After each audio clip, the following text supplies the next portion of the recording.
ဟင်းကိုလှူဒန်းပြီးတော့သူတို့ကုံရောင်းကုံဝယ်ကိစ္စဆက်ပြီးတော့သွားကြတယ်အဲ့ဒီနာမှာပဲသူတို့ဇာလံပြတ်သွားတယ်နောက်မြတ်စွာဘုရားသခင်ကိုရောမြတ်ရာဇဂြိုလ်မြို့ရောက်ရှိပြီးတော့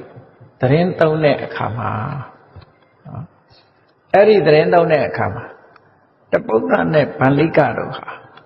မြတ်စွာဘုရားနဲ့ပြန်ပြီးဆုံတွေ့ကြတယ်တို့ဆိုဘုရားစီပြန်ဆုံတွေ့ကြရာဇဂြိုလ်မြတ်စွာဘုရားရောက်တဲ့အချိန်မှာပြန်ပြီးဆုံတွေ့ပြီးတော့မြတ်စွာဘုရားတရားပွဲတစ်ခုမှတရားနာတော့တပုဒ္ဒနဲ့ဗန္လိကဟာသောတာပန်ဖြစ်သွားတယ်ညီနောင်နှစ်ယောက်သောတာပန်ဖြစ်သွားပြီးတော့အကိုကြီးကတော့လူအကြောင်းဘဝမှာနေပြီးတော့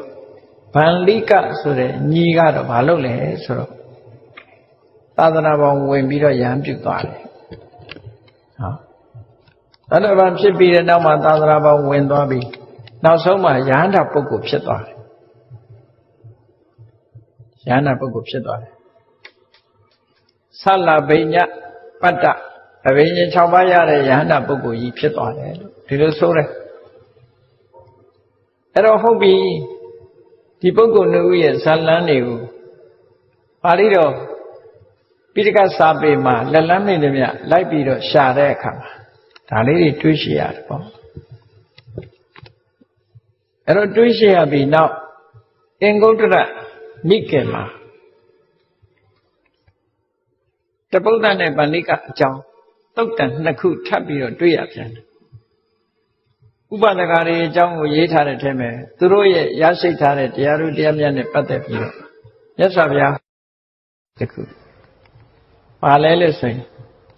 တပုဒ္ဒသုတ်ရဲ့ဗန္လိကသုတ်ရဲ့အနာရဝိတို့နဲ့ဓာန်တူမြတ်စွာဘုရားကဥပဒကာပေါင်း21ဦးရဲ့ခုံကြီးတွေကိုထုတ်ဖော်ပြီးတော့ဟောထားတဲ့ထဲမှာတပုဒ္ဒနဲ့ဗန္လိကရှေ့တန်းကပါလာတယ်အဲ့ဒီမှာအဲ့တော့မြတ်စွာဘုရားဟောတာလေးကဘယ်လိုဟောတာတုံးဆိုသာဟိဘိက္ခွေဓမ္မေဟိသမန္နာကတောတပုဒ္ဒောဂဟပတိတထာဂတိနိဋ္ဌင်ကတောအရင်ချင်း6မျိုးနဲ့ပြည့်စုံတဲ့တပုဒ္ဒဆိုတဲ့ဥပဒကဗန္လိကဆိုတဲ့ဥပဒကဟာမြတ်စွာဘုရားအပေါ်မှာယုံကြည်ကိုးကွယ်မှုဆုံးဖြတ်ပြီးသားရှိတယ်နှစ်ကယုံကြည်တယ်တထာဂတိနိဋ္ဌင်ကတောဖယားကိုကိုးကွယ်တဲ့နေရာမှာနိဋ္ဌင်ကတဆိုတာတခြားပြောင်းပြီးတော့မကိုးကွယ်တော့ဘူးဖယားကိုးကွယ်မှုမှပဲအဆုံးသတ်တယ်ဒီလိုဆုံးတာနော်တာမန်ပုဂ္ဂိုလ်တွေကြတော့ဖယားကိုးကွယ်ထားတာအားမရတော့ဟိုဟာလေးကိုးကွယ်လိုက်ဒါလေးကိုးကွယ်လိုက်တယ်ရှိသေးတာကိုသူတို့ကြတော့မဟုတ်ဘူးမြတ်စွာဘုရားကိုးကွယ်မှုမှာသူတို့အတွက်ကိုးကွယ်မှုအဆုံးသတ်ထားတယ်တခြားပြောင်းကိုးကွယ်တာမရှိတော့ဘူးစိတ်ထဲမှာလည်းဆုံးဖြတ်ချက်ချထားတယ်အမတ္တသတောတဲ့နိဗ္ဗာန်ကိုမြင်တွေ့ပြီးတဲ့ပုဂ္ဂိုလ်တွေဖြစ်တယ်သောတာပန်ဖြစ်သွားရင်နိဗ္ဗာန်ကိုမြင်သွားပြီလေအမတ္တံသစ္စိကတအမတ္တံသစ္စိကတောဟာဣရိယတိအမြိုက်နိဗ္ဗာန်ကိုတွေ့ရှိပြီးတော့မျက်မှောက်ပြုပြီးတော့နေထိုင်နေပြီလို့ဟောတပုဒ္ဒနဲ့ဗန္လိကဟာသောတာပန်ဖြစ်သွားပြီသူတို့သောတာပန်ဖြစ်သွားလို့ဒီအရေးချင်း6မျိုးနဲ့ပြည့်စုံတယ်လို့ဒီလိုဆိုလိုတာတခြားနေရာမှာသောတာပန်ပုဂ္ဂိုလ်ရဲ့အရေးချင်းဆိုတာ4မျိုးဖော်ပြတယ်အခုဒီမှာ6မျိုးဖော်ပြထားတာမတူတဲ့အချက်ကလေးတခုအဲ့ဒီ6မျိုးဆိုတာဘာလို့ဆိုရင်ဗုဒ္ဓေအဝိသပတာဒရသဗျာပေါ်မှာအသိဉာဏ်နဲ့နှစ်ကာယုံကြည်တယ်တခုဓမ္မေအဝိသပတာဒဓမ္မအပေါ်မှာနှစ်ကာယုံအသိဉာဏ်နဲ့ယုံကြည်တယ်အသိဉာဏ်ပါတဲ့ယုံကြည်မှုရှိတယ်တန်ခေအဝိသပါတန်ခါပေါ်မှာဉာဏ်သက်ဝင်ပြီးတော့ယုံကြည်မှုရှိတယ်နောက်ပြီးတော့အရိယသီလတဲ့လုံးဝမြင့်မြတ်တဲ့ကိုချင်းသီလနဲ့လည်းပြည့်စုံတယ်နံပါတ်4နံပါတ်5ကအရိယညာနာတဲ့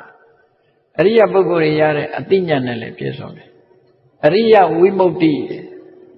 စိတ်ရဲ့လွတ်မြောက်မှုနဲ့လည်းပြည့်စုံတယ်ဒါကဖို့ရည်ညွှန်းတာပေါ့အဲ့တော့ပေါင်းလိုက်တဲ့အခါကျတော့6ခု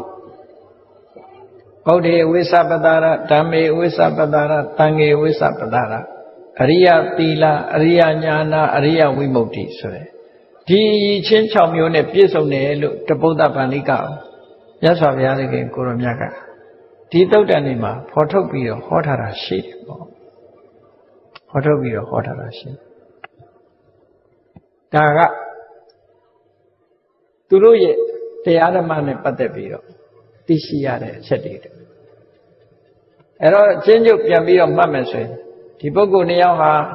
ဒီကုံတဲ့ညီနောင်နှစ်ယောက်ဟာတန်ခါမပေါ်ခင်မြတ်စွာဘုရားနဲ့လင်းလုံး